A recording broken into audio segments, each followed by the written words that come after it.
शहर में हमेशा पुराने क्लॉक टॉवर के बारे में चर्चा होती थी, जो शहर के चौराहे पर पहाड़ी के ऊपर स्थित एक कंकाल नुमा संरचना थी।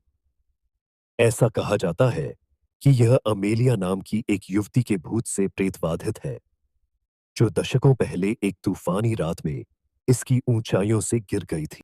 एक नई निवासी सारा ने एक शांत दोपहर में टॉवर का पता लगाने का फैसला किया। वह एक लेखिका थी, जो परित्यक्त जगह की भयानक सुंदरता से आकर्षित थी।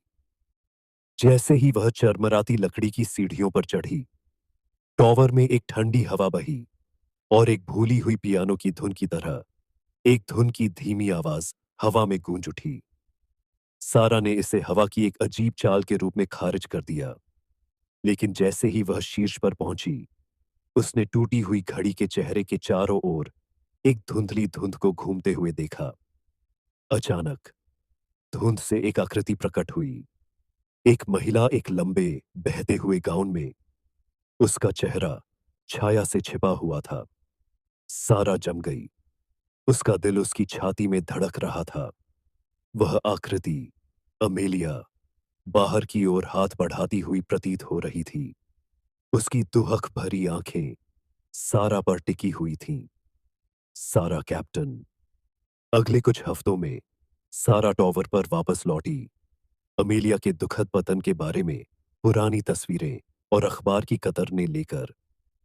जैसे जैसे वह कहानियां पढ़ती गई, धुंध और अधिक चमकने लगी और अमेलिया का रूप थोड़ा स्पष्ट होता गया। एक दिन सारा को टॉवर के तल पर एक छोटा घिसा हुआ संगीत बॉक्स मिला, जिसकी धुन वैसी ही थी जैसी उसने अपनी पहली यात्रा पर सुनी थी। उसने इसे बजाया और अमेलिया का भूत धीरे से नाचने लगा।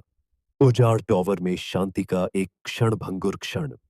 सारा आना जाना जारी रखा, शहर की कहानियां, हंसी और खुशी साझा करना जो अमेलिया ने मिस की थी।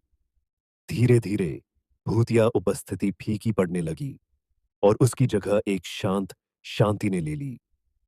शहर के लोग टॉवर में हुए बदलाव को देखते हुए अमेलिया को त्रासदी के भूत के रूप में नहीं, बल्कि अपने साझा इतिहास के एक हिस्से के रूप